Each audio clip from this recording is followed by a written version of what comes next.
started. So today it's my pleasure to introduce Professor Jason Hong, who's Professor Emeritus now actually, with the HCII.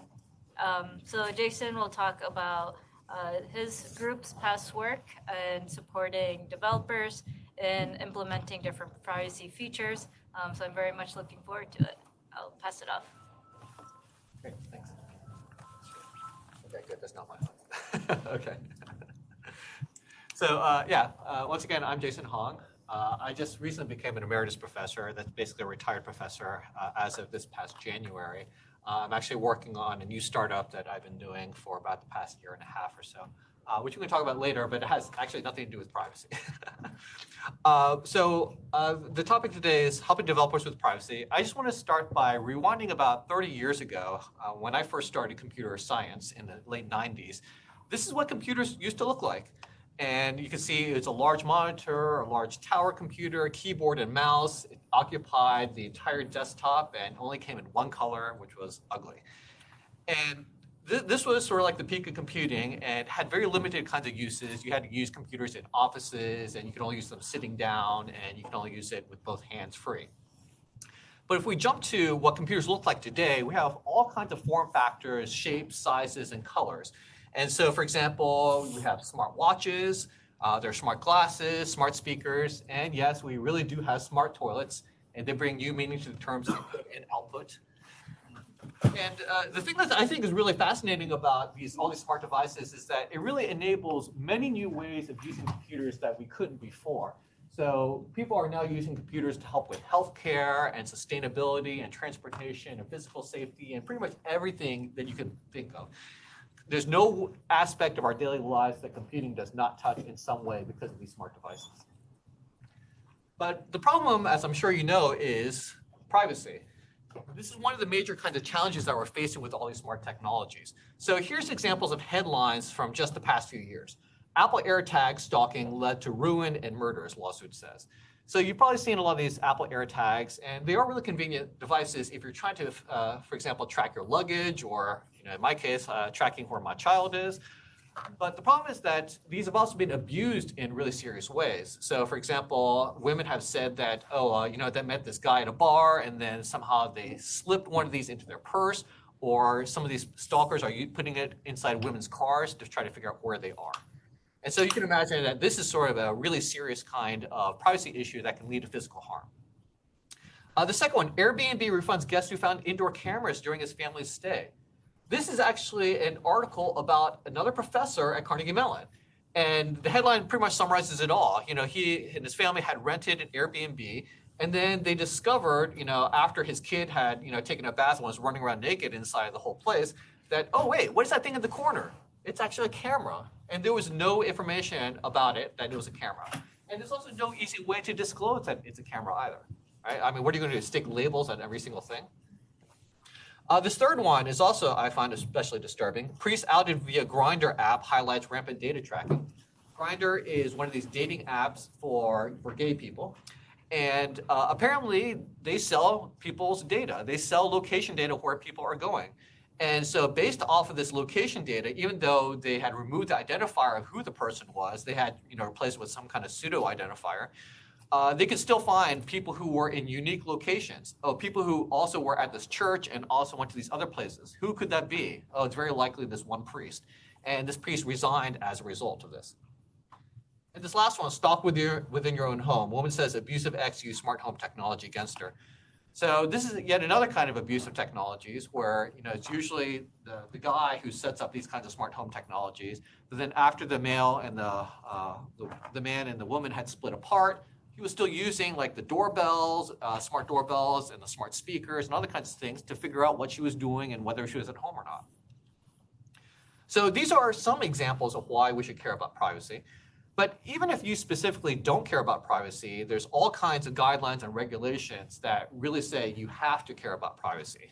And so, for example, you probably all already learned about the GDPR, so the General Data Protection Regulations.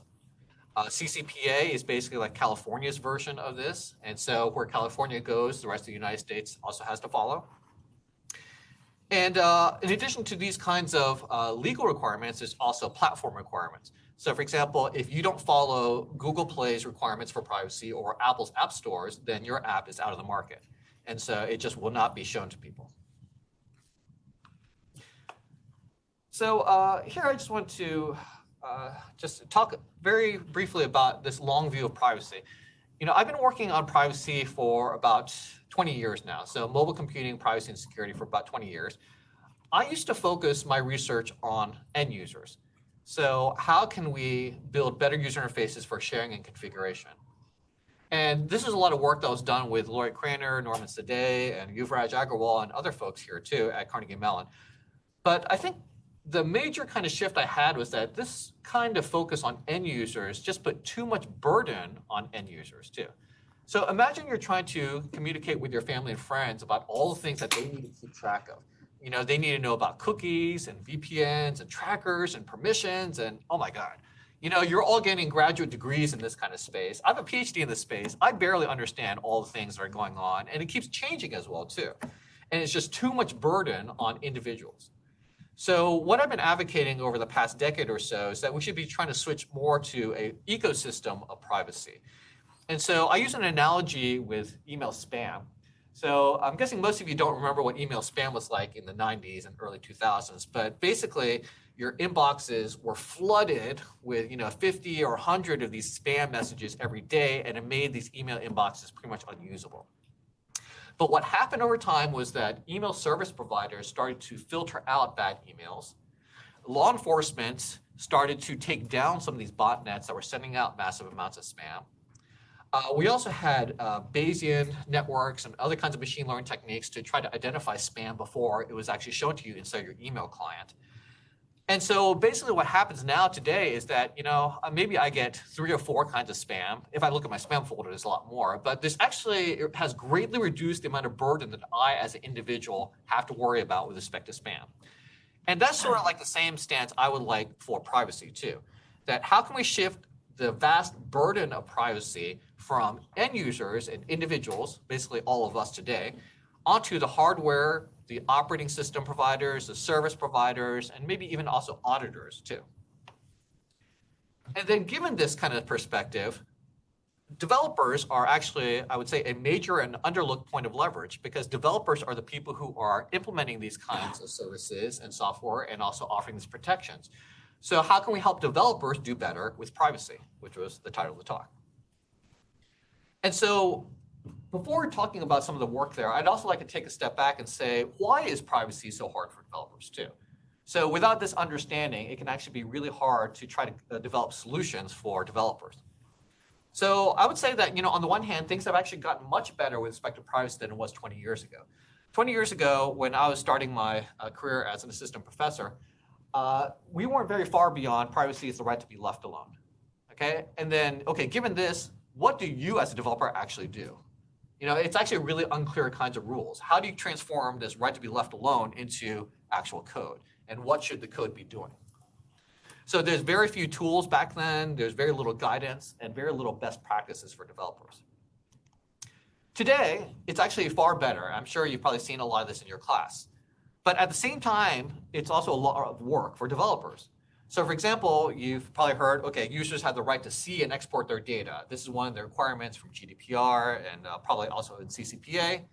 Well, that's great, but now you as a developer has to implement this. And so what's the best practice for implementing this, and what's the right way of doing it? Data retention and the rate to be forgotten. So you're supposed to keep data for only a limited period of time, and also in some of these services, people have the right to be forgotten. That's also great as a feature. Now you, as a developer, also have to implement that. How do you do that correctly? Privacy and nutrition labels. I'll say more about this later on, but privacy and nutrition labels are now required for Apple App Store and Google Play. So now that means that you, as a developer, also have to do that. In-app notifications for smartphone apps, Google requires this for their apps. Again, you have to implement this. And there's also all these different kinds of APIs that you have to worry about too. So again, the main point here is that now we have a much better sense of what we should do about privacy, but this is a lot of work to do. And so how do we help the developers do better with this? So that's the first reason why privacy is hard. There's a lot to do. The second one I would argue is that developers lack awareness, motivation, and ability to do the work. All right, so this is a recent paper my colleagues and I have published. This is called the Security and Privacy Acceptance Framework. Okay? And the basic idea behind this, we're talking about awareness, motivation, and ability. Before going into that, you might notice that this has the acronym of SPAF. And if you've been in cybersecurity long enough, you might have heard of this person named Eugene Spafford. He's actually one of the pioneers of cybersecurity. And so he goes by the nickname of SPAF as well, too. We actually presented this paper to him and shared a copy with him, and he really loved it and is sharing it with other people, too. So for all the junior researchers out there, this can be a really handy tip for you, which is that if you want to get your work out there, name your papers after a really famous person and it'll help spread the work. Incidentally, my last name is spelled H-O-N-G, if any of you want to use that. But going into the SPAF here, we were focused not on developers, but everyday people. How do we get everyday people to adopt best practices and tools for cybersecurity and privacy too? And so again, it boils down to awareness, that you understand that there is a threat and that you understand that there is a way to protect yourself. Motivation, that you care about doing this, you actually want to do these kinds of things. And ability, you know how to convert this intention into action. You know that, for example, this is a phishing email. Okay, now what do I do? Or you might know I need to have a better password. Okay, how do I actually make a better password? So the awareness and the ability are related, but they're not the same concept. Okay, so if we adapt this framework for developers, here's my basic argument here, which is that awareness of privacy issues is low. So based off of a summary of the surveys, interviews, and user studies, which I'll cover in the next few slides, we found that most developers just have very low awareness about any of these kinds of privacy issues. They have very low knowledge and awareness of privacy regulations, what exists. They also don't really know what they should be doing about privacy. And also present analysis of the Android dev subreddit. We also found that developers almost never talk about privacy. So again, the awareness is low. Motivation, I would say, is very uneven. So if you go back to this Android dev, our analysis of this, and again, I'll talk more about that in a few more slides, I would summarize this as saying that privacy is a lot of sticks with no carrots. So what that means is that, you didn't do well in privacy, you get penalized. You didn't do well in privacy, you get penalized. But where's the benefit? My app isn't rated more highly because of privacy. It's just basically a lot of work for me to do, and I don't really get benefit. So people felt really unhappy about that. Another thing about motivation, too, is that platform requirements, this is a positive aspect, platform requirements are a strong point of leverage here in the entire ecosystem. Where I would even argue that platform requirements are even more dominant than the legal requirements. And the reason for that is because, again, if you don't comply with Apple or Google's requirements, then your app just doesn't make it to the App Store. So developers have a very strong incentive to comply with this. Whereas with the legal requirements, it's fuzzier and they don't really necessarily know how to translate those into actionable code. And the last part, ability, I would actually argue ability is quite low. So if you look at Stack Overflow, for example, they do this really interesting annual survey of developers and asking them how they learn to code. So here's the results from 2024. So you'll see number one is other online resources. The one that I'm most interested in and I want to focus on here is school. So it basically says that about 49.1%, okay, so let's round this up. About half of developers, only about half of developers out there who are professionals actually took formal training in undergrad or grad school on this, okay?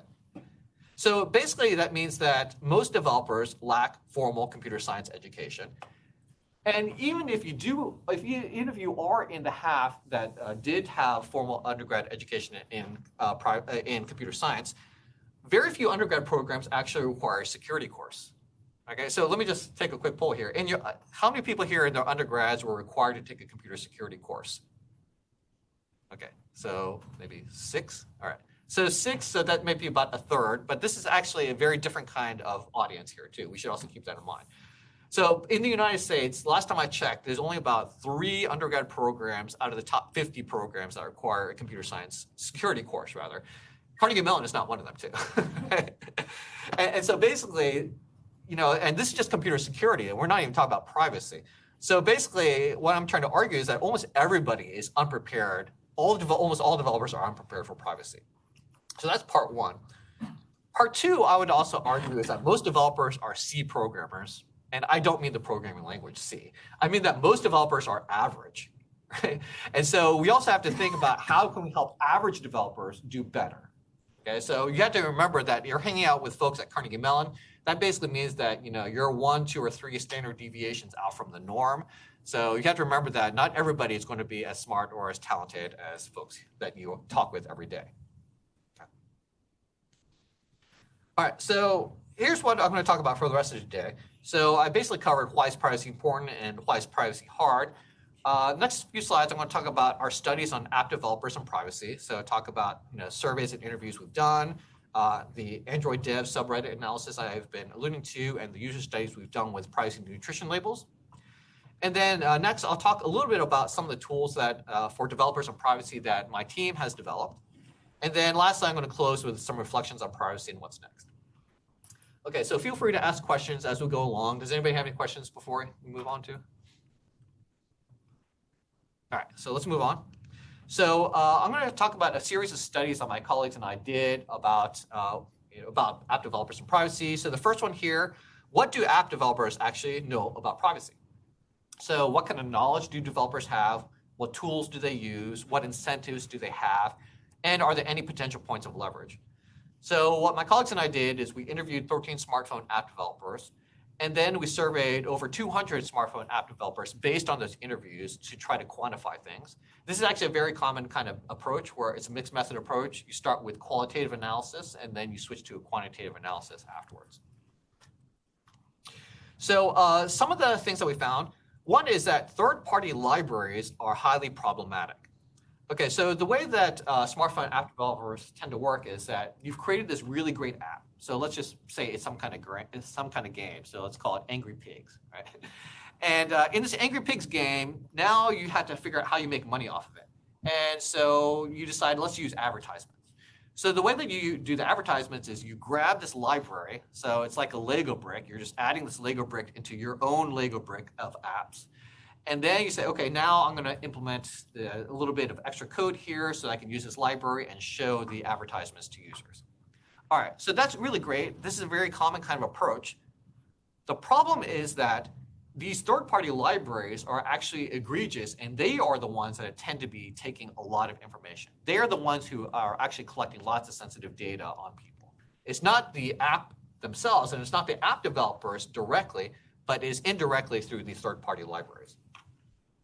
And so that's one of the main problems. But we also saw that a lot of developers did not understand the behaviors of these third-party libraries that they were using.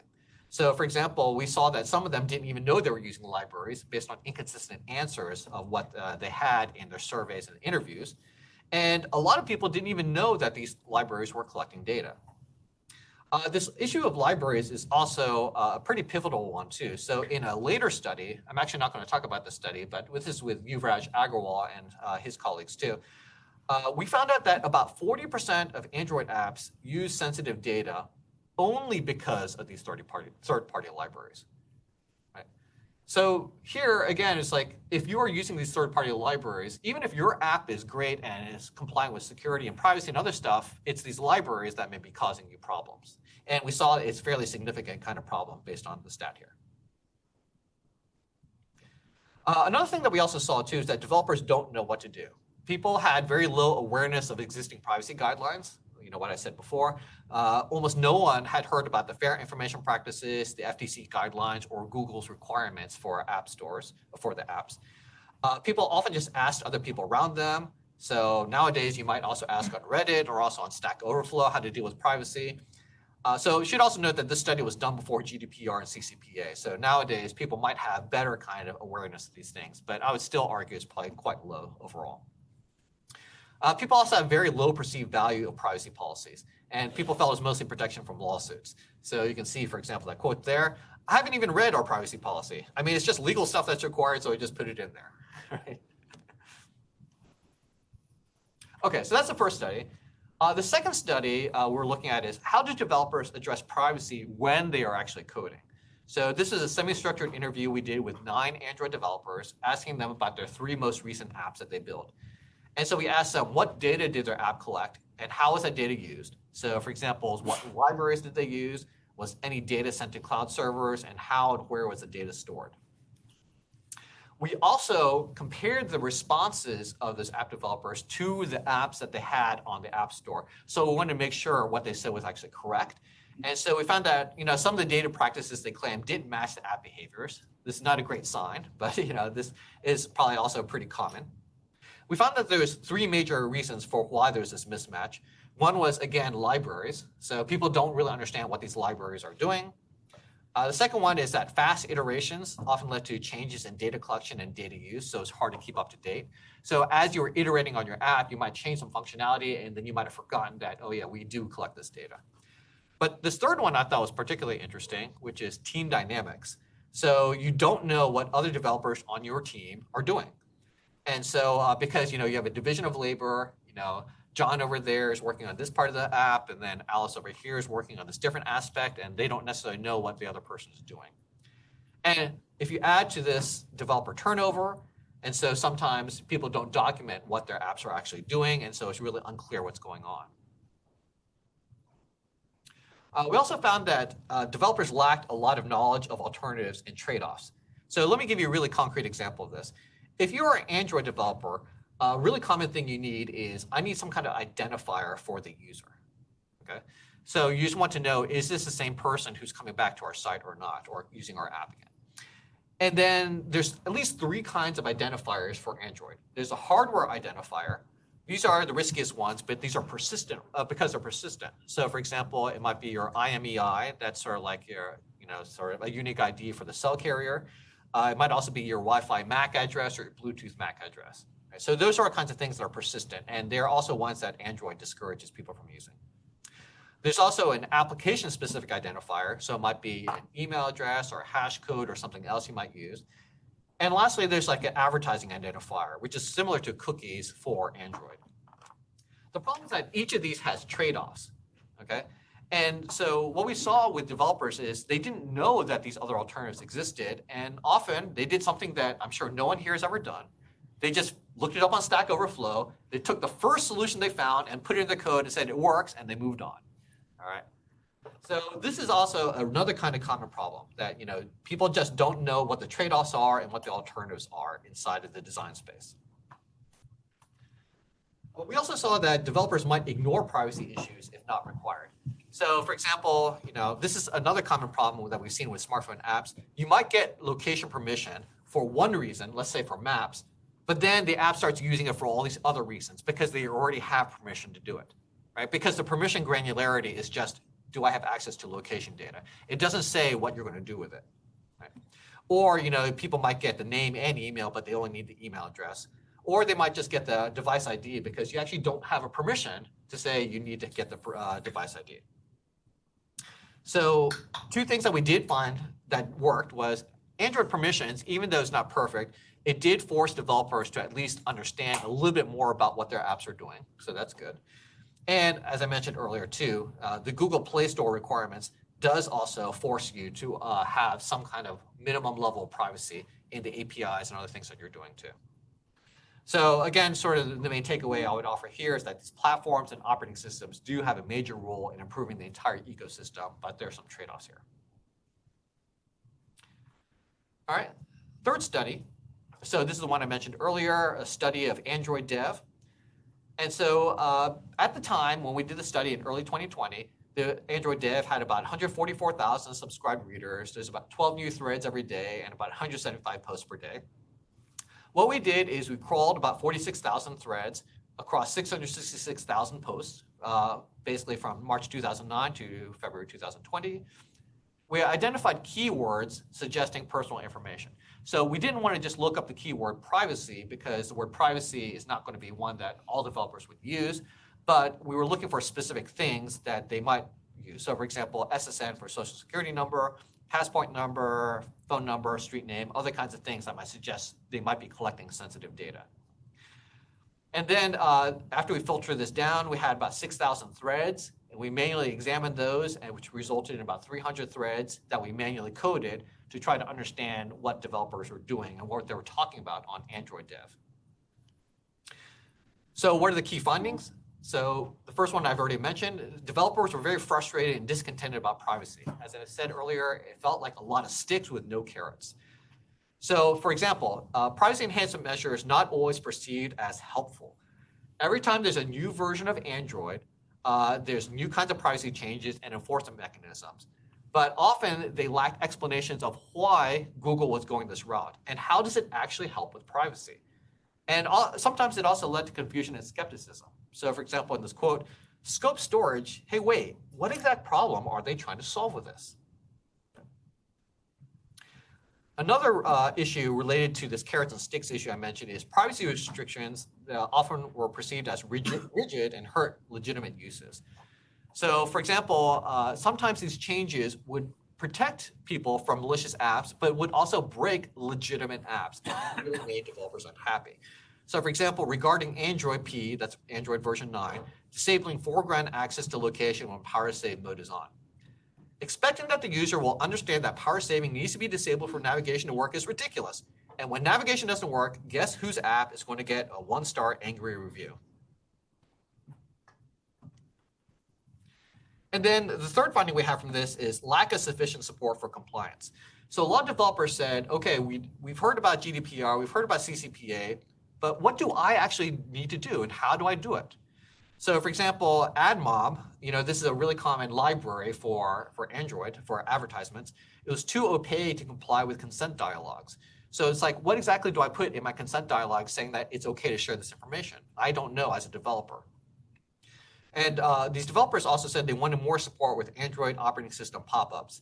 So for example, one quote here, just writing any file requires storage permission, but this pops up a dialog that says access photo, media, and files on your devices, which can be scary. I'm sure you've all seen this kind of thing on iOS or Android. And it's like, you probably had the same reaction. Why is this trying to access all my photos? And then lastly, unpredictable app review process when using sensitive permissions led to lots of frustration. So I don't know if any of you have ever uploaded an app to the App Store, either Google or Apple's.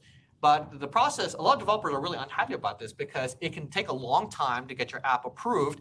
And if your app isn't approved, then you have a lot of question marks. It's like usually it's just like a really vague thing. It's like, oh, okay, it's like there's something wrong with your app. So it's like, imagine your only feedback is a question mark, right? And that's basically what a lot of developers felt. They just don't know what's going on. Okay, and here's the last study I'll talk about, and this is the one I alluded to. How well can developers fill out these privacy and nutrition labels? So these privacy and nutrition labels has a really strong kind of lineage here at Carnegie Mellon. So Lori Kraner's group was one that pioneered these nutrition labels for privacy. And then later on, some of these ideas were adopted by Apple, as you can see in 2020. And so what we can also learn here is if you want Google to do something about privacy, you can just get Apple to do it first, and then Google will copy it later on in a few more years. I'm only half joking about that part. But here you can sort of see what the Apple labels look like. So basically it says, data used to track you, data linked to you, and it gives you examples of what's inside of this. And then for the Google safety section, you can also see some of the examples there. So this app collects 8 types of data. The data is encrypted, data can be deleted, follows families, policies, and so on. So let me give you an overview of how nutrition labels are created today. Okay, so this is for Google Play, but the Apple App Store is actually quite similar in terms of its process. So the first question is the app collecting data? All right, so this is actually easy. It's just a yes or no, okay? Then the next page you have to fill out is, okay, select the collected data types from 32 data types in 14 categories. All right, so as you can imagine, this might also be somewhat tedious.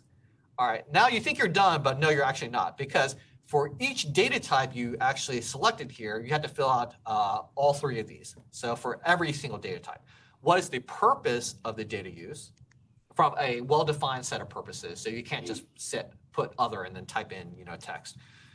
Is the data linked to users? So that means that it's linked to your ID in some way or use some unique ID for you. And then is the data used to track users? Okay, so tracking people across apps or over time. All right, so some notes about these nutrition labels. So nutrition labels are required for all new and all updated apps on both app stores. And currently, we've heard informally that there is some enforcement of labels. So for example, we've heard from some folks at Apple that, Apple might call up your developers and say, there seems to be something wrong with your nutrition label. You need to fix this. And they don't say the other part, which is or else, right? But if you get a call from Apple, then hopefully you will try to fix this. It seems to be done manually. We don't know if there's any kinds of automated code analysis or other kinds of automated analysis, but it's also unlikely that this approach scales if you have to start talking to developers individually as well too. So it's still a lot of fuzziness here, but it's probably better than what it was before. Okay, so now I have a pop quiz for all of you. This will be on the final. Okay, imagine you are an iOS developer. And imagine you have created an app that periodically gets and stores users' location data. So think of something like Strava. So that's like one of these exercise and social exercise apps. Okay, so here's like data used to track you. The following data may be used to track you across apps and websites owned by other companies. Okay, so your health app, again, is getting and storing location data. Does this location data count as data used to track you? All right. How many people think yes? All right. 2 people. How many people think no? All right. 3 people. And how many people are just here for lunch? Okay, if you're unsure, it's actually good because it's really unclear. All right, so remember your answer. We'll get to the actual answer in maybe about 3 more slides.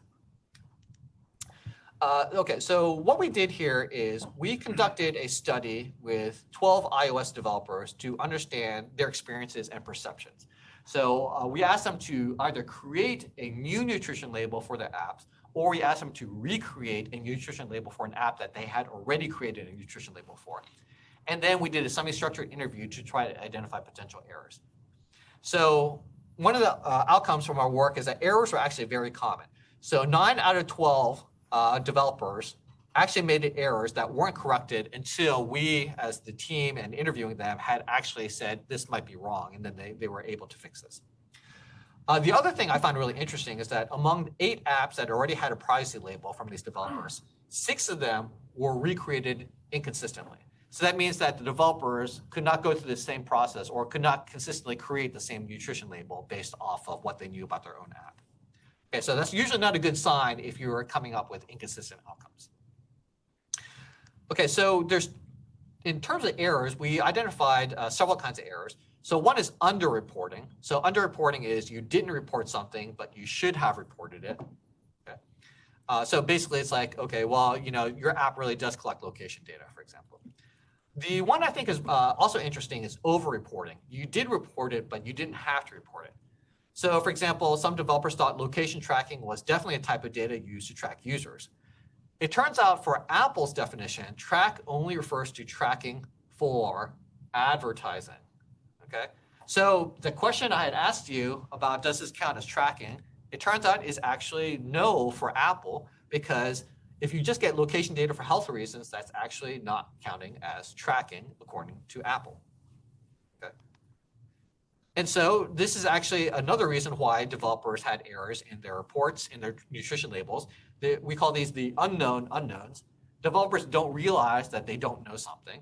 So, if you had a preconception of what tracking means, then, you might have used that versus the formal definition of what Apple has for tracking.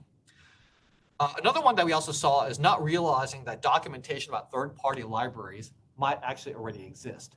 So Google Analytics, for example, does have documentation about what you should put inside of your apps for iOS and for Google Play, but not all developers realize that that documentation already existed.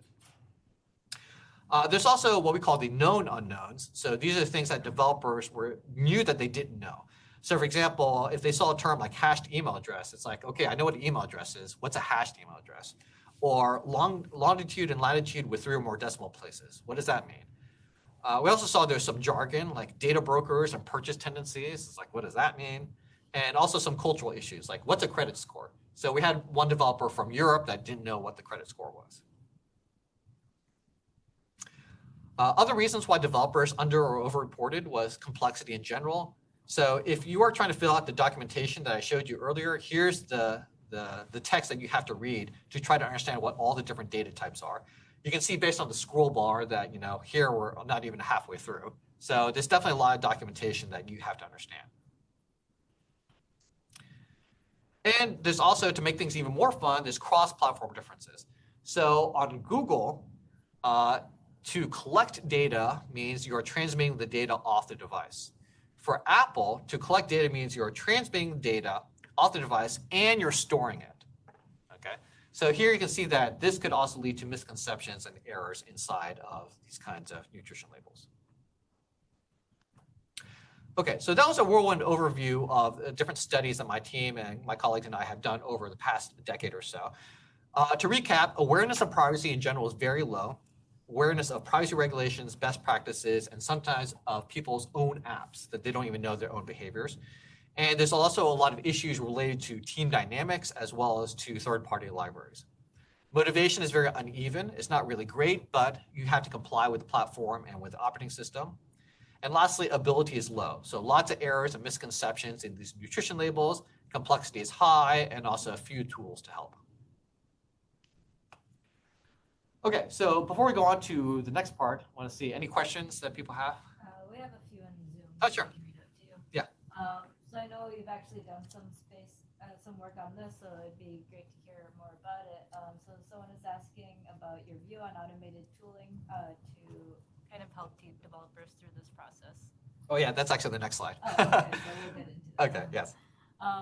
And then some other questions kind of more related to developer knowledge and kind of company kind of setting the culture for privacy. So maybe one motivation for developers to upskill is if the company values certain skills and promotes based on them.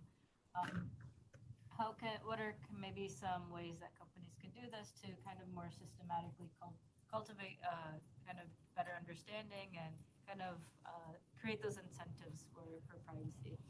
Wow, that's a really hard question. Yeah, it definitely requires a lot of leadership at the top to try to incentivize companies to change their behaviors. So we saw some of the legal requirements now. GDPR is a very strong stick to try to improve privacy because it's 5% of your revenues, not your profits, but your revenues if the European Union will fine you for these things. So even companies like Facebook and all, they will have strong incentives to try to improve on privacy. But I think that the general sentiment is correct too, which is that you might have strong incentives, but then you have to have that embedded throughout your entire culture because what's your promotion criteria, for example? If I'm asked to do more work, but it doesn't help me get promoted, I'm not incentivized as much to do better on privacy. So you have to have this whole chain from the top management down to the product development cycle, the data analysis, the UI designers, the implementers. The whole group of people needs to be incentivized and understand these values too. I'm sure another related issue too is, I guess I won't answer this, maybe we could talk about this at the end, is how are things going to look like for the next 4 years in the United States? Well, not pretty, but I think there's still some hope for that as well too. So we can get to that more at the end. Okay, so back to tools for developers and privacy. If you want to see a long list of the different tools that my colleagues and I have built, you can go to this URL right here, android-privacy-interfaces.github.io. I'm going to give you a really brief summary of all these, then talk about the two at the very bottom in some more detail. My colleagues and I have built a lot of static and dynamic analysis tools to infer the purpose of use of permissions. So for example, we decompile your apps, and it turns out that if you decompile apps, it actually keeps a lot of your variable names and method names inside the code. And so we look at that, and so we can say, hey, you're using location data here, and it's talking about photos and geotags and other stuff. We're guessing that you're using location data to geotag photos. So we're doing relatively simple kind of analysis like that, assuming that people are not trying to game the system. My colleagues and I have also built a VPN service. It's a local VPN that runs on your own smartphone, and we try to identify likely PII, so personally identifiable information.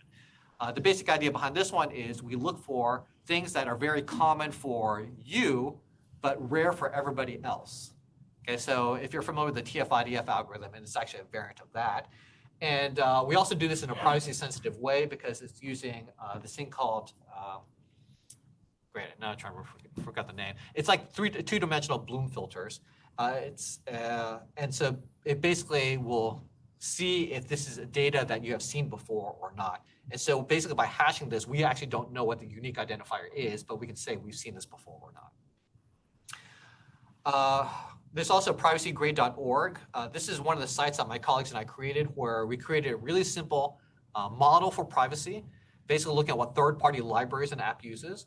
And then we also assign grades based on the data that's used and what permissions were used inside of your app. And so, for example, if your app is a map app and it uses location data, no one is surprised about that. But if your app is a blackjack game that uses location data, everybody's surprised about that. And so we use this notion of surprise and expectations as a way to proxy privacy and to measure privacy. And so based off of that, we assigned grades to all these million apps. And this actually did have a positive effect as well, too. So there's several developers that changed their behaviors as a result of our work. And also the Federal Trade Commission also fined some apps based on our work because we found that they were using too much data. So that basically means that there's some developers out there that are really unhappy with me. We also did privacy enhancements for Android. This is a DARPA project. You might be wondering, why does the Department of Defense care about privacy? The basic argument is that there's all these amazing apps we could create if we can legitimately address people's privacy concerns. So for example, the Boston Marathon bombing, imagine if everyone's smartphone was recording data before, during, and after, and then you want to query those phones, but you also want to do this in a privacy-sensitive way, right? That, I think, is actually a pretty compelling scenario. Or another one is other emergency response. So imagine that, this building is collapsed for some reason and you'd like to know who are the people inside of it and, other kinds of things like that. So I think there are a lot of these kinds of scenarios where the Department of Defense could really benefit from this too. And lastly, privacy streams. This is a programming model for privacy. It's actually Peekaboo, which I'll talk about later, is actually sort of like the next version of this. So I will skip up talking about privacy streams here. And so I'll first talk about privacy annotations. And so the basic idea of our work in privacy annotations is that it's really hard to infer what data an app is accessing and its purpose of use. Right? So today, if you look at Apple and Android, they basically say that, well, this app uses location or this app uses contact list, but we don't know why they're using it. And so the goal of the privacy annotations is, what if you as a developer could say things like, this app uses location for maps, or this app uses contact list for backups, right? So you embed that inside of the code. And so if you have the developers declare these purposes inside the source code, then I think that it can enable so many things that are really positive for the entire ecosystem for privacy. And on top of this, as you can see, these kinds of annotations are like a variant of hints, which is a really common kind of idea in systems research. The hint is sort of like a best effort. If you do this, then you tell me what you want, and I'll try to do the best I can as to how to fulfill your intent. And annotations also exist in Java and many other programming languages too. So here's an example of what an annotation might look like for Android. So here, if you are accessing location data, then we might require you to say, okay, add a location annotation. What's the visibility of this? Okay, well, we can actually see your location in the background versus foreground. So this means even if the app is not running directly on your screen, we can still get location data. What is the purpose of use, given a taxonomy of uses? My colleagues and I found out through analyzing a bunch of apps, there's only about 10 general uses for location data, right? And so the vast majority of apps fall in one of those 10 cases. What's the specific data type? So fine-grained data versus city data versus time zone data. Purpose description, a string describing why you're using the data. Retention time, how long you're going to keep it, and frequency, how often are you updating it. So here's the basic long-term vision for annotations. If we can get developers to do just a little bit of extra work adding these annotations to the code, then we can give developers feedback about their APIs. So for example, are you using a good API for your goal? We can facilitate auditing internally and externally. So internally, now the developers and auditors, the lawyers and other groups, members of the team, they can actually see all the data that the app uses in one place, and they can also see, does it seem appropriate for the app? The other thing that's cool about these annotations is that if you compile your app, these annotations can also go directly into the app. So that means that app stores and third parties like us and journalists can now also analyze these annotations. we also argue that we can make developers' lives easier too. So now you don't have to generate as many user interfaces for privacy. We can help auto-generate them for you. And we can also help auto-generate these privacy nutrition labels for you.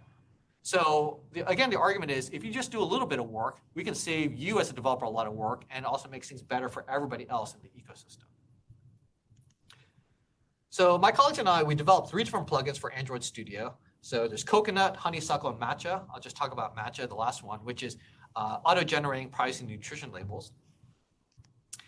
If you want to try this out, you can go to the URL here. This is actually a plugin for Android Studio and IntelliJ, which is the most popular environment IDE for developing Android apps.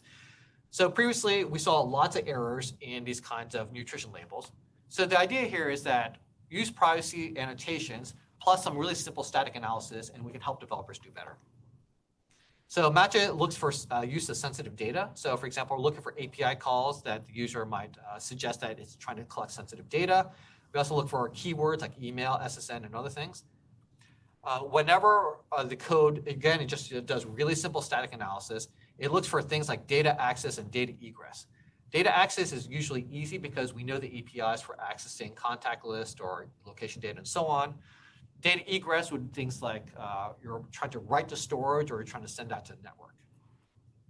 So Matcha also detects most popular libraries. And so you as a developer would have to fill out an XML file saying which APIs inside of this library you're using, because sometimes it's only specific APIs inside the library that actually access sensitive data. And then the last part is Matcha will translate all that work of your annotations into a label. One feature that Google Play has that's really useful is that you can upload a CSV file as your privacy nutrition label, and then it will, that is just how it generates the one on the App Store. So it makes it really easy for us. It makes it really easy to integrate. So we did a study with 8 Android developers. We asked them to create a Google Play or use the Google Play console, which is the baseline case, which is how people do it today. And then we asked them to create a label using Matcha, and then we reviewed any discrepancies between the 2 versions. And we found that Matcha was able to correct a large number of errors over the baseline condition. So basically, Matcha labels reported 5.2 times data types collected or shared versus their baseline. So it basically means when people were just trying to fill out the web forms, they had a lot of errors. But as they were annotating their code and using this plugin, they're able to get this much more correctly. And the other thing that's nice about these annotations is that it's mostly a one-time cost. So even though they spent more time, you can also amortize that time the next time you are trying to upload your nutrition label. So all the developers also uniformly preferred Matcha as well too, which is a really good sign.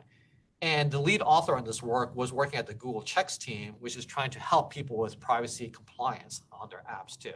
So she was there for about 1 semester before moving on to an assistant professorship position. And so we're hoping some of these ideas will diffuse inside of Google. All right, so the other thing I want to talk about, this is another system that my colleagues and I have created called Peekaboo. And here's the scenario.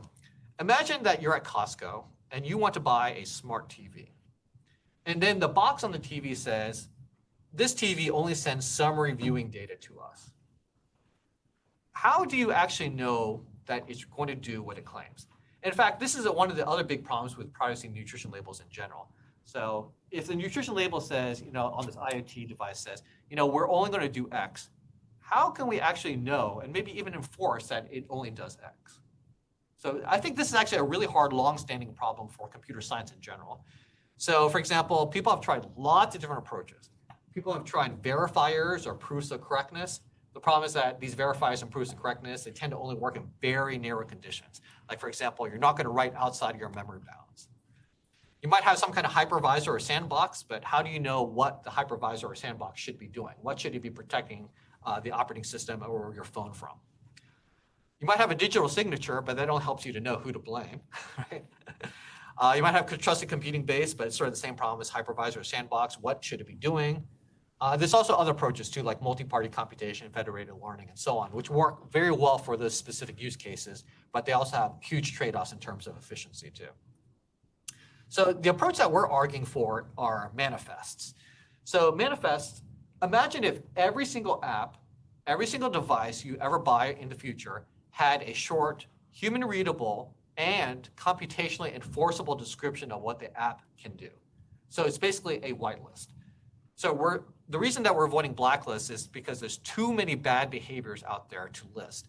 And you also don't know. It's hard to know a priori beforehand what an app should or shouldn't do, or what it shouldn't do. But with the whitelist, you can say, I only expect, me as this developer, I only expect this device to only send data to over here, and that's it. It doesn't make sense for my web camera to send data to Microsoft or send it to Carnegie Mellon. It should only be sending it to me. Okay, so that'd be like one example.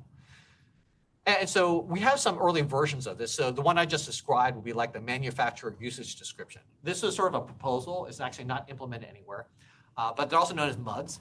The basic idea is that if you have an IoT device, it should just specify what IP addresses you expect it to communicate with.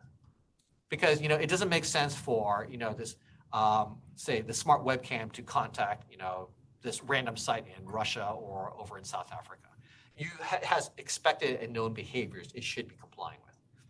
Same thing with the Android manifest. So you have to specify what data types that this app will use. This is a really great start, but the problem is that these are generally all or nothing access. So for example, with the Android, inside the Android manifest, if you say, I want access to your contact list, that means I can access your entire contact list. Or if I get the SMS permission, I can access all SMS messages. And so the concept here that we're arguing is something we're calling over-access. Over-access is the mismatch between what apps minimally need and what the underlying permission supports. So for example, my colleagues and I, we created a sleep monitor app on smartphones a few years ago, maybe like 10 years ago. And we actually scared a lot of people because it says, oh, this sleep monitor app accesses your microphone. Now, we told people, okay, we're only using microphone data to measure how loud it is. We're not actually measuring anything that you're doing. We're just loudness, okay? And once people heard that, they felt okay with it. I mean, they trusted us as university researchers that we weren't abusing the data, okay? But again, you can see there's a mismatch because Android only allows microphone, all microphone, or nothing, right? Or here's another example. App wants SMS messages, but in reality, it might only need SMS messages for 2 or 3 phone numbers for two-factor authentication. Right? Again, all or nothing is how it's structured today. Or if you ever used Zoom and added a calendar event, you've probably seen this as well too. Zoom wants access to your entire calendar. Really? It's just writing one event, right? But that's sort of the mismatch here. So what my colleagues and I did is we analyzed 200 plus smart home scenarios that we culled from the literature.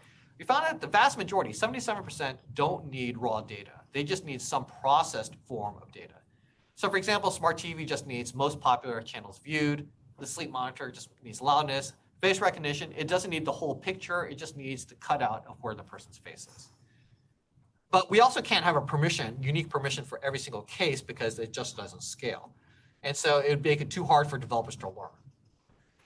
So here's 3 interlocking ideas that we had to make this work. First, we want developers to declare access to all sensitive data in a manifest consisting of what data you want and the transformations behind it. Okay? And what are these transformations? These transformations are via a fixed set of operators, just like Unix pipes. So for example, we want to access your microphone, we will transform it to loudness, and then we'll send it to sleep.com. Or the example down here at the bottom, every week, access the TV logs, sort them, filter them, and then send them to abc.com. And then the last part is assume that we have a trusted hub that can safely run all these operators. Okay. So given this, then the idea actually does seem fairly straightforward. You should be able to understand why this should work because we're severely limiting the amount of data that each of these apps are getting. I think there's also many other benefits. We can see the hypothetical data accesses even before you install a device or install an app. You can look at the manifest and say, here's all the new things that would change. You can actually monitor the actual data flows. You can see what data is being accessed and how it's being processed on your trusted hub. You can easily combine manifests together. So you can say, show me for my entire house all the things that are going on. The thing I also like the best is we can convert all of these into a human readable description. So for example, each of these right here is like, access the microphone, convert to loudness, send to sleep.com. That's actually easy enough for, I think, most people to understand. And same thing with the second example is there as well, too. People can insert their own operators. So for example, blur faces before it exits the house. You can also turn off flows selectively and also auto-generate interactive pricing nutrition labels. So given these nutrition labels, what behaviors this app will have, then you can also start trying to interactively understand it as well too, versus just being a static kind of nutrition label. The downsides is that this does require a trusted and fixed set of operators, and also requires the operators to be complete in that it can support the vast majority of applications that are out there. And also it pretty much requires a data flow architecture. So just like Unix pipes, it is data flow. So it's unclear whether this works for highly interactive things as well. Okay, so we're at the very end of this talk. I just wanted to end with some reflections. As I mentioned, I'm now an emeritus professor, so I want to give away some of these ideas in the hopes that somebody is going to steal them and take them on and do really great things with the work. One of the ideas here is, what if we can use privacy annotations throughout the entire code base to help with the ecosystem of privacy? So not just the smartphone app, but for the back end, as well as how the data is being processed and where the data might flow. So for example, it's like, okay, if we had annotations throughout the entire system, we could easily understand and audit things like the front end, how people interact with it, the back end storage, network traffic, and everything in between. So now we have whole end-to-end kind of privacy auditing and analysis. Okay. So again, a little bit of extra work for people, but I think this can have huge benefits for everybody. Another thing I would also argue for is auditing. Auditing is highly under-researched, but has really big potential. So it's very unlikely we can prove correctness for smartphone apps or even just any kind of app in general. So an alternative view is, what if we can make auditing dramatically easier? So things like journalists, the Federal Trade Commission, and third parties, researchers like me, I think we can have very large effect and very positive kinds of effects on the entire privacy ecosystem. And so going back to what I was mentioning earlier about, what is privacy going to look like over the next 4 years? Well, transparency and shame actually can be very powerful points of leverage, especially if you're working with journalists with shame. So, I didn't intend this when we had done privacy grade, but we had unintentionally shamed some of these app developers into doing better. And so this is more like a market-based approach to try to improve privacy. So don't forget that inside of your work if any of you want to continue as auditors or as third-party kinds of researchers. I also think annotations for X, where X can be other kinds of non-functional requirements or sort of like these emergent properties, can be really effective. So all the things I said about developers not having low knowledge, ability, motivation, and so on is true not just for privacy. It's true also for security and accessibility, energy savings, and other kinds of stuff. If I took an average undergrad developer out of any of the top 50 universities in the United States, they would actually be pretty good at building an app. But if you start adding in accessibility, privacy, security, power requirements, it becomes really hard. So what if we had annotations that can also help with all these other kinds of non-functional requirements? Because these are the things that are spread across your entire app versus just in one place. And the last thing I want someone to steal, I hope someone does steal this one, is these manifests are like these high-level abstractions for code. What are the other ways we can specify behaviors of what we expect apps to do? And if we had more guarantees of this, can we build better and larger and more secure systems? So one thing that blows my mind, you might remember like maybe 5 years ago, there was this Log4j security breach. Basically, Log4j is a logging software for Java, right? And it's the most widely used kind of logging software. Did you know that Log4j can actually contact your directory service? It can actually do stuff like that and can connect to LDAP and JNDI and other kinds of stuff. And that's where the security breach came from. Why does a logging system need to connect to your directory service? I have no idea. But I think it would be great if we are incorporating all these components into our system, third-party libraries and other stuff, if we could put constraints on them that we as humans can easily understand. So if you could say stuff like, I only expect this thing to write out to console or to file and not do anything else, that would make our software so much more secure right there. And so I think manifests can also be used for other things too, like plugins for web browsers. Right now, it just basically says, this plugin can access your entire browser history. It's like, oh, great. Or, this browser plugin can access everything on your screen.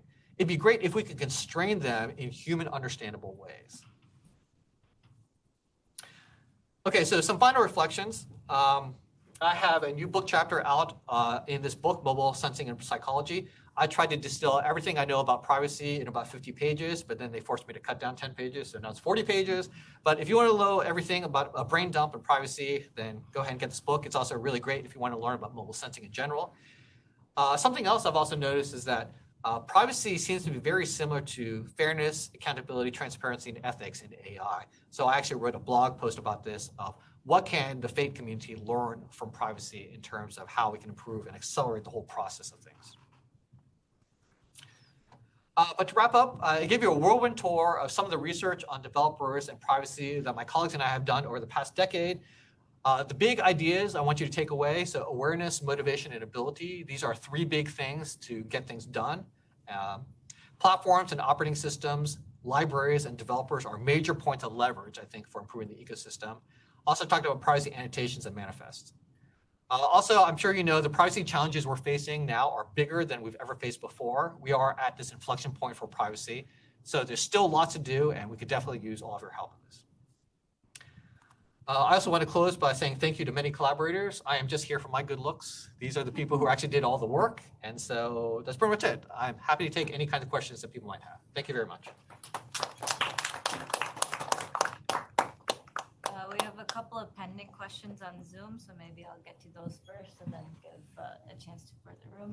So this is kind of going back to your slide on how developers are trained.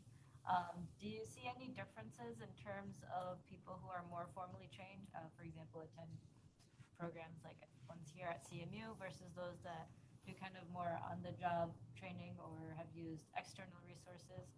And how does that factor in with how they see privacy? That's a really great question. I haven't seen any empirical studies, and so I'm going to have to just take my best guess at this one.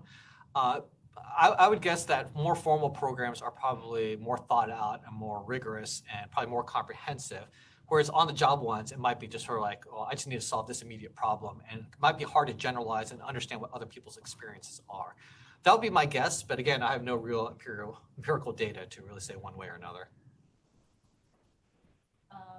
And yeah, there's a comment that there seems to be some code scanners that are now emerging that perform kind of privacy and data leakage functionalities, similar to code scanners that look for different security issues. So those work on both kind of website code and mobile apps. We actually use one of these code scanners in my class that I'm teaching, engineering, privacy, and software. So yeah, I think the tooling is becoming more mature in this space. Oh, yeah, I definitely agree with that. I think there's definitely still some challenges. So one is understanding what the limits of these these scanners are. So knowing that it can do this or it can't do that, because sometimes people put too much trust in it or they don't trust it enough. And then the other one is too many false positives.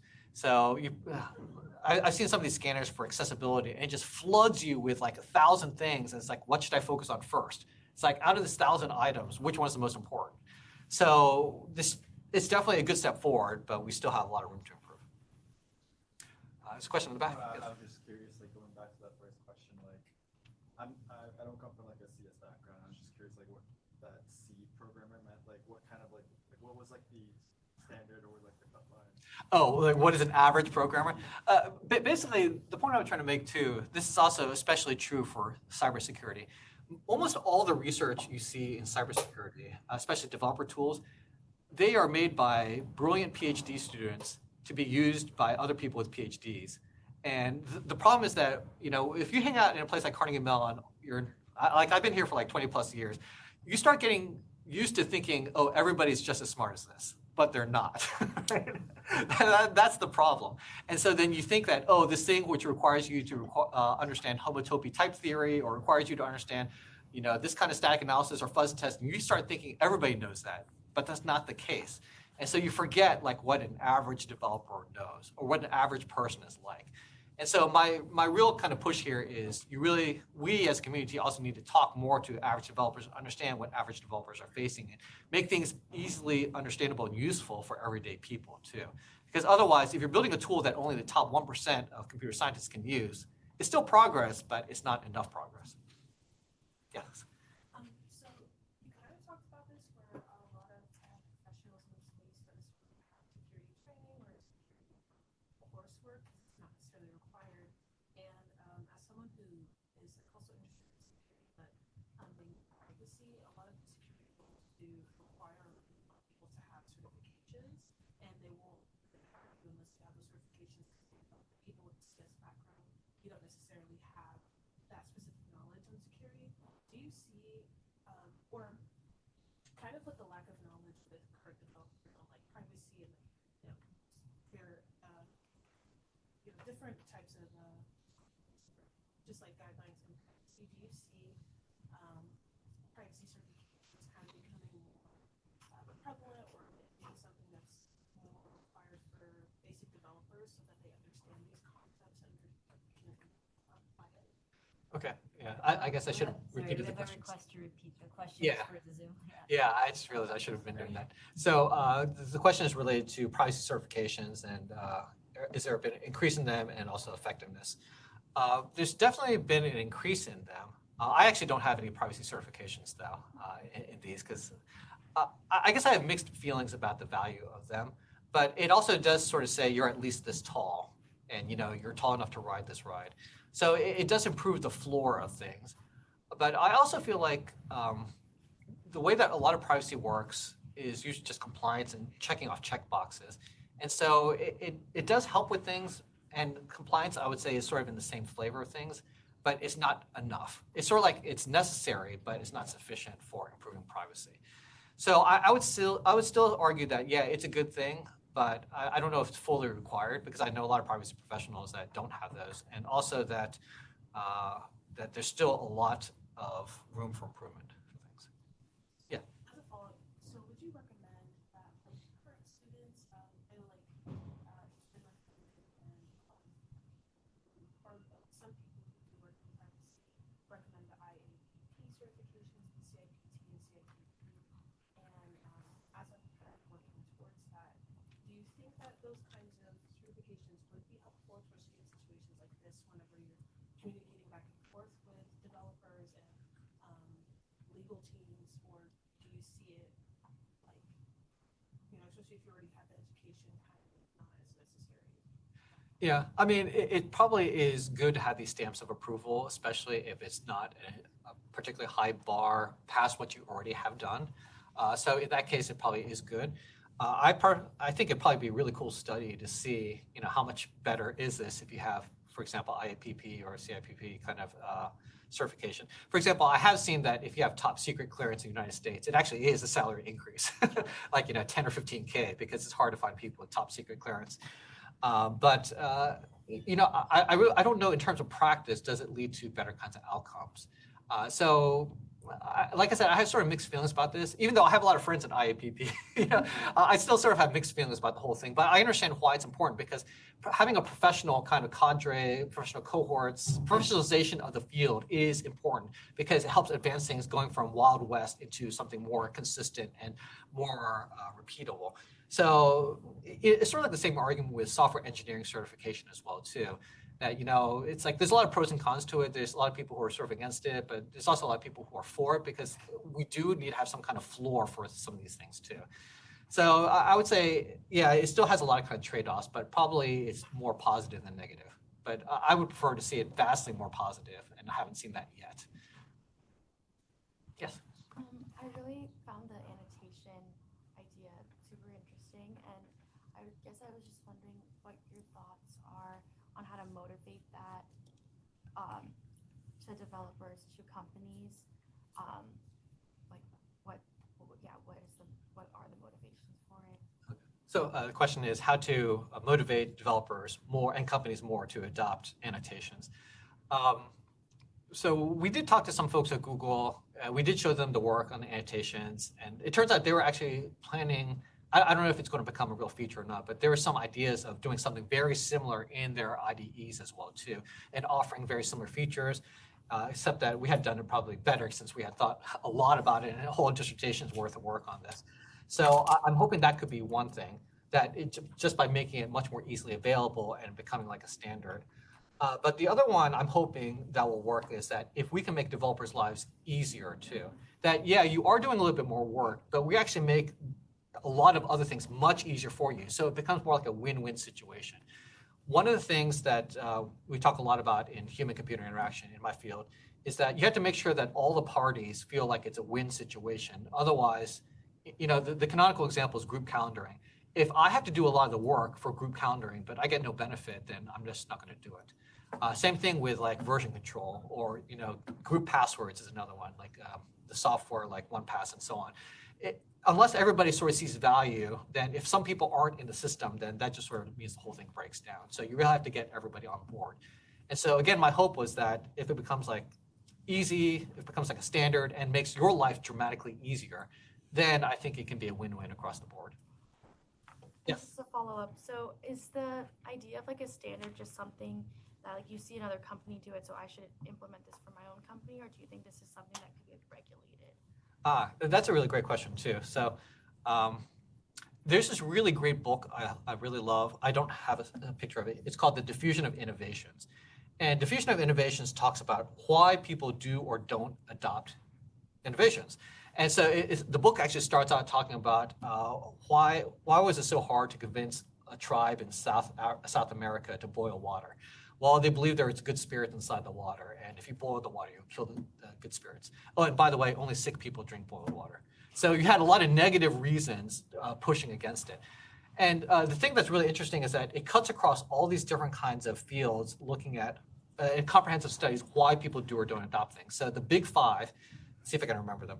Trialability, how easy is it to try something new, right? So you probably noticed this yourself, right? Observability, you can see other people gaining benefit from it. Relative advantage, how much better is it over what exists? Complexity, lower complexity is better, and compatibility with your belief system and with what you already have too. So, if I have this fantastic new thing, but it only runs on this weird version of Linux, that esoteric version of Linux, and everybody in the industry is using, say, Mac or Windows, then it's just not going to be adopted. So it's sort of the same thing. So I think that there's multiple ways of trying to get people to adopt these things. Those are some of the five.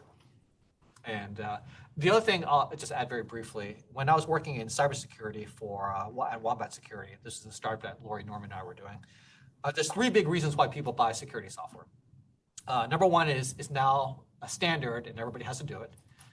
Number two is everybody's already doing it. So like antivirus is sort of useless, but everybody already does it. And number three is we just had a major data breach. We got to fix this. So I suspect those three are probably the same for privacy too, where the data breach is less of data breach, but oh my God, they just got sued. We better fix our stuff. So that's also the way FTC has worked in the past too. So they don't fine every app. They just see, you did bad. I got a big hammer. I'm going to whack you with it. And everybody just sort of falls in line because they don't want to get fined. Yes, you have a question? I saw the privacy nutrition labels are mostly centers mainly on mobile apps like iOS and Android.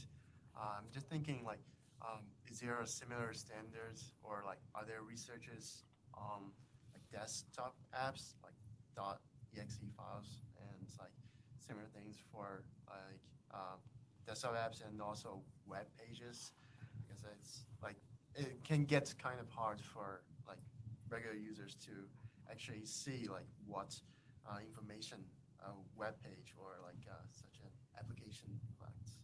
Yeah. So the question is, are there nutrition labels for any other context? So for example, exe files or websites or other things. Lori's original work on nutrition labels was in the context of websites, in fact. So it tried to tell you what kinds of data it would collect and cookie policies and other kinds of stuff. I think the reason that it works really well for smartphone apps is because there's a centralized market where you get most of those from. If there's no centralized market, then it's harder because now it's more voluntary that you as a developer would have to stick it on your website. And then we don't know whether it's actually correct or not. So the enforcement is also less clear. The incentives are also less clear as well too.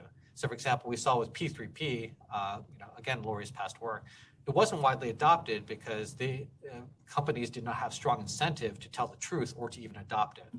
So I think that there are still avenues of potential benefit for these nutrition labels.